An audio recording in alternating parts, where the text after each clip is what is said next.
బేల్దారి పని చేస్తావు? బేల్దారి పని చేస్తాను. ఎక్కడ చేస్తావు బేల్దారి? యమునూరులో. ఇప్పుడు ఎక్కడ చేస్తుంటావు మామూలుగా? అప్పటి నుంచి యమునూరులోనే. ఏమైనా పల్లెటూరు వస్తే పల్లెటూరు గవర్నమెంట్ ఏమైనా ఇల్లు వస్తే కదా పల్లెటూరు పోతాం. అవునా? ఎంతమంది ఉంటారు ఇట్లా? ఇప్పుడు ఇద్దరు ఆడపిల్లలు ఉండే, ఇద్దరు ఆడపిల్లలు కొడుకుండే, ఇద్దరు ఆడపిల్లలు పెళ్ళి అయిపోయింది. అది చెప్పకూడదు. ఇప్పుడు కొడుకు ఒకడే ఆడపిల్లలు పంపించేసినావు? 6 నెలలే పెళ్ళి. అట్లా పెద్ద పాపకి ఒక అబ్బాయి ఒక అమ్మాయి. ఇంట్లో ఎట్లా వాడు ఏమైనా చదువుతున్నాడా? చదువుతున్నాడు. చదువుతాడు. ఇప్పటికైనా చదువుకుని కూర్చున్నాడు ఇంట్లోనే. టీవీ చూస్తున్నావా? టీవీ పెట్టినాను ఇంట్లో సౌండ్. మంచి పని చేస్తున్నావు. ఇప్పటికైనా బుక్కలు పెట్టుకొని చదువుకుంటూ ఉన్నాడు అంతే. ఎక్కడ బయటకు పోవడం పిల్లలు జోకమంటే ఉండదు.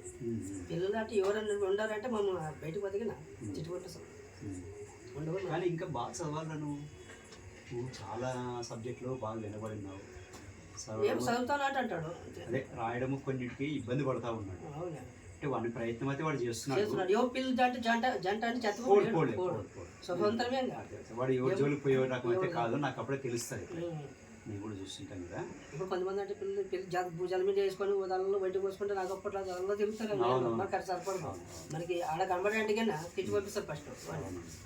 జతమో సరిపోదు అనుకో. సింగల్ చదువుకున్నాను సక్క ఇల్లు చదువుకున్నాను. ఈ సొంతం ఇల్లు? ఈ సొంతం చెట్టున్నారు. మీ పెద్దల ఆస్తినా లేకుంటే నువ్వు సొంతం? మన ఆయన ఆస్తి. మీ నాన్న ఏం పని చేసేవాడు? అప్పుడు రైతు. కంప్యూటర్ అమలు పని చేస్తున్నప్పుడు. ఎన్ని గంటలు వేస్తున్నారు రోజు? 4 గంటలు వేస్తారు. 6 గంటలు వేస్తారు.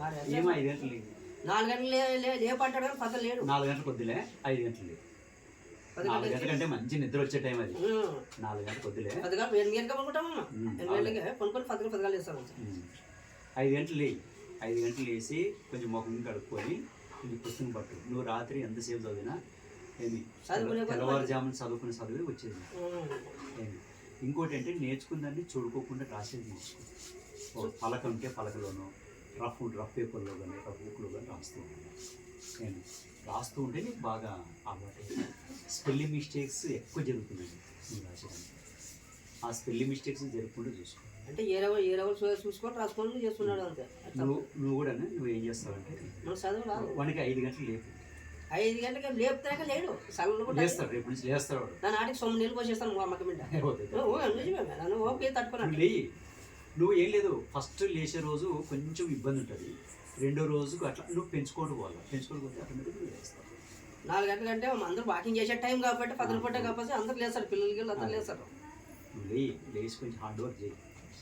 ఓ రోజు తెలుగు, ఓ రోజు హిందీ, ఓ రోజు ఇంగ్లీషు, ఓ రోజు సైన్సు, ఇట్లా సబ్జెక్ట్ ప్రకారంగా వారం రోజుల్లో 6 రోజులు ఉంటే 7 రోజులు ఉంటే 7 సబ్జెక్టులు చదవాలి.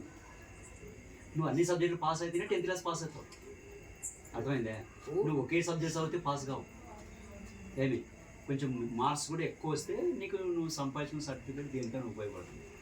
5 నెలల పిల్లగాడు మామూలు ఈ న్యూస్ పేపర్ ఇస్తే చక్కగా చదువుతాడు. ఈ పేపర్ ఇస్తే చదువునికి రాదు. ఎందుకంటే మైండ్లో ఉండదు కానీ చెప్పేకి అవకాశం రాదు. కొంచెం డల్గా ఉన్నాడు, కాకపోతే కొంచెం ప్రయత్నం చేస్తే వస్తుంది. చెప్పేకి రాదు. నోట్ చేసి కొంచెం గట్టిగా మాట్లాడేది కూడా నేర్చుకో. లేదు చదువుతాం కదా, ఒకరికి అర్థమవుతుంది కానీ మనకి ఏం అర్థం కాదు.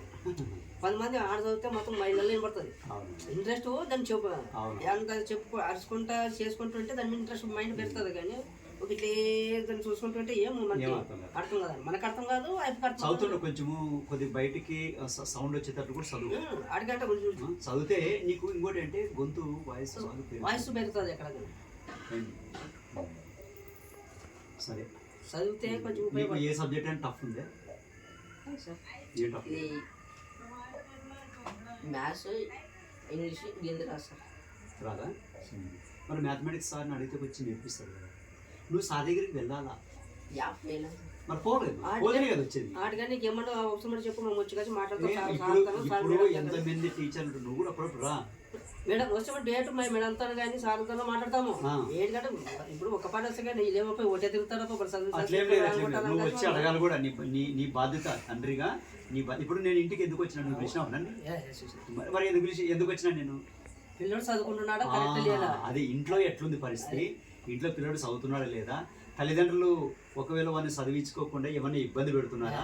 ఇవన్నీ తెలుసుకునేకి నేను వచ్చిన ఇంటికి. అట్లా మీరు కూడా ఏం చేస్తారంటే ఆ స్కూల్ నుంచి వెళ్ళేటప్పుడు